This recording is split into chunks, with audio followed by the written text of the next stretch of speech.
How long will it take to clone a 75 GB files from a 240 GB solid-state drive to another solid-state drive with 240 GB capacity using hardware cloning?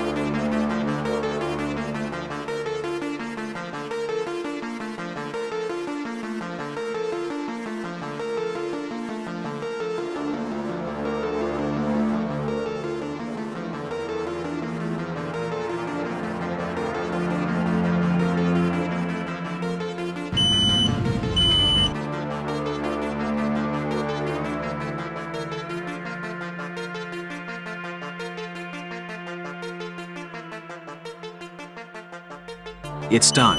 It took 49 minutes to clone a 75 GB solid-state drive, meaning it can clone 1.53 GB of files in a minute.